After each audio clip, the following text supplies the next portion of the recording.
On est potentiellement à un moment charnière du marché, un signal technique que je surveille depuis plusieurs semaines qui est en train de se dérouler.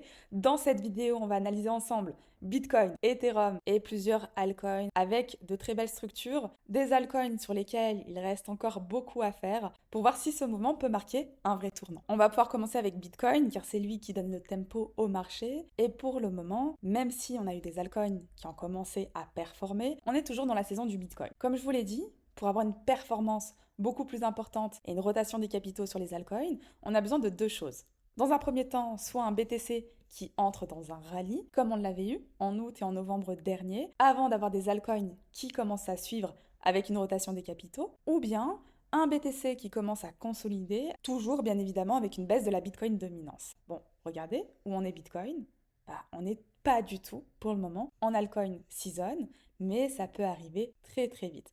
Et justement, on en revient toujours à notre ami BTC. Et quand on regarde BTC, tout s'est déroulé parfaitement. Rappelez-vous, je vous avais partagé sur le canal Telegram à plusieurs reprises le niveau des 75 000. Novembre dernier, j'attendais un big retracement et un niveau aux alentours des 75 000 pour avoir un retest parfait. En cas d'excès, le niveau des 69 000.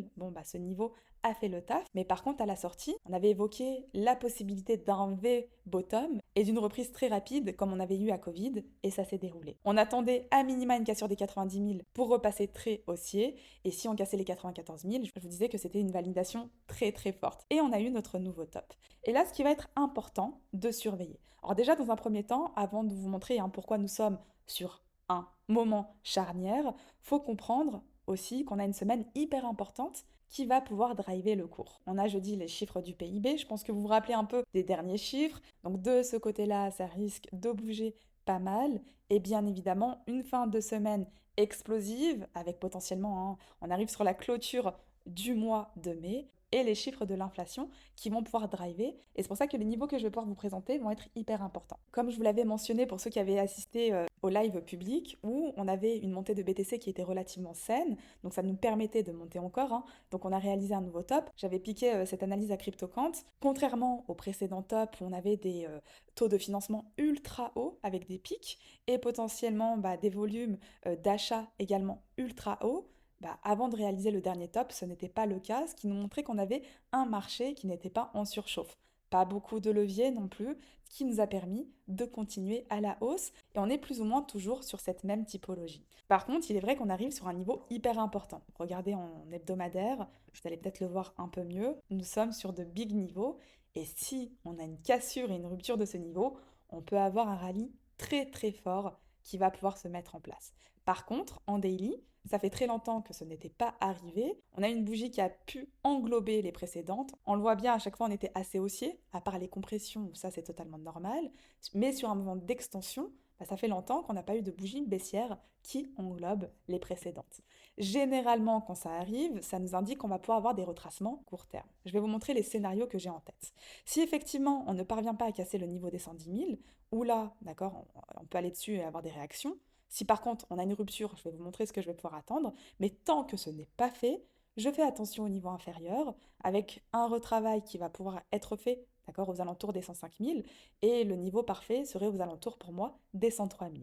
Si par contre on a une big rupture sur le marché, mon prochain niveau serait aux alentours des 95. Par contre, en effet, dès le moment, que ce soit après le retracement ou avant, mais dès le moment où j'ai une rupture du niveau des 111 000 et on a une construction au-dessus, pour moi, on va engager une nouvelle grosse réaction sur le marché avec un niveau minimal aux alentours des 115 000 si on se base sur la dernière impulsion.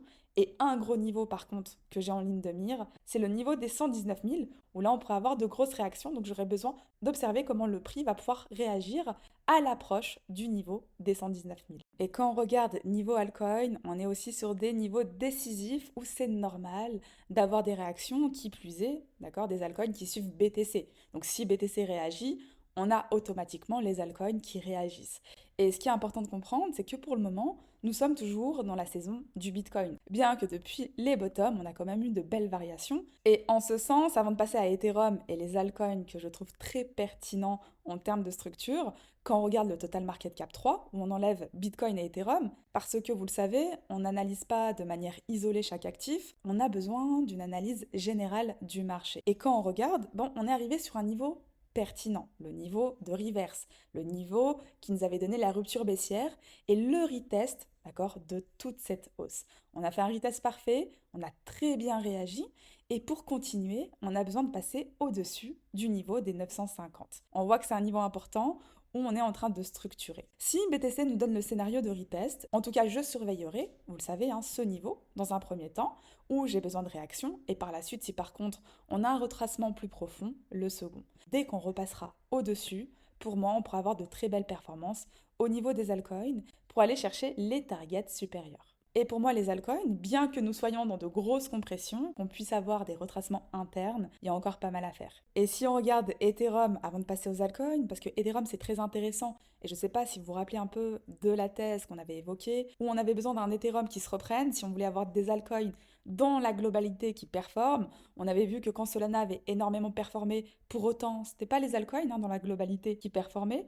Quand on avait Ripple qui avait énormément performé, c'était pas les altcoins dans la globalité qui performaient. Et au réveil d'Ethereum, on a eu les altcoins dans l'ensemble qui se sont réveillés. Et la thèse qu'on avait potentiellement évoquée, pour le moment, fait vraiment sens. Et on a atteint notre première target, notre premier big niveau, le niveau des 2600 $. Bon, qui n'est pas un niveau au hasard, c'est le niveau de rupture qui à l'époque nous avait donné soit les grosses ruptures haussières, soit les grosses ruptures baissières. C'est normal que l'on réagisse à ces niveaux. Dans la même occasion, regardez, on a comblé le gap qu'on avait ici. Potentiellement, le prochain niveau se trouve au niveau des 3200 $. En attendant, on fait attention, on peut très bien avoir des retests internes en fonction de ce que BTC va pouvoir nous proposer. On est toujours dans cette grosse compression. Alors on peut très bien monter jusqu'ici. Personnellement, tant qu'on n'a pas de cassure, de rupture et de construction au-dessus, je fais attention. Si par contre j'ai ça qui se met en place, bon, direction ma prochaine target. Mais en attendant, tant que cela n'est pas fait, je fais attention au retest. On a un niveau très court terme au niveau des 2300 $ qui nous permettrait de faire un retest et une prise de liquidité sur les niveaux inférieurs. Et si par contre on a de gros retracements, on fait attention au niveau des 2100 $ et dans les rêves absolus, un retour aux 1700 $. Mais là, il faudrait un sacré catalyseur pour y parvenir. Tant que ces niveaux résistent, nous y sommes pas. Et enfin, sur certaines crypto-monnaies, certains altcoins, on voit un très beau potentiel. Beaucoup d'altcoins sont encore en retard. On a eu de l'avance sur certains qui par la suite pourront donner des jambes haussières beaucoup plus fortes et certains qui sont assez en retard mais qui commencent à avoir des structures très intéressantes. Et parmi celles-ci, je vais vous en présenter quelques-unes. On a dans un premier temps FET. Vous savez que moi je suis plutôt team Tao. Tao, on a bien performé. Je ne veux pas vous en reparler, d'accord?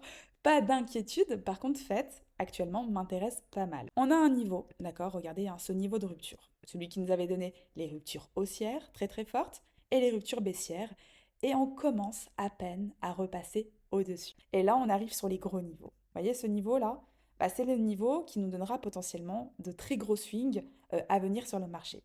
Dès qu'on va avoir une cassure de celui-ci, une construction au-dessus, on va pouvoir avoir une très grosse accélération pour à minima aller chercher, regardez, en hebdomadaire, la compression, le haut de cette dernière.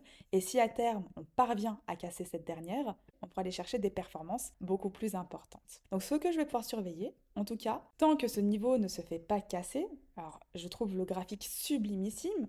On peut très bien avoir une cassure, un retest par la suite, ça c'est totalement possible. Et c'était un peu le scénario que j'avais de base avec BTC, mais tant que ce niveau n'est pas cassé, on n'a pas la validation.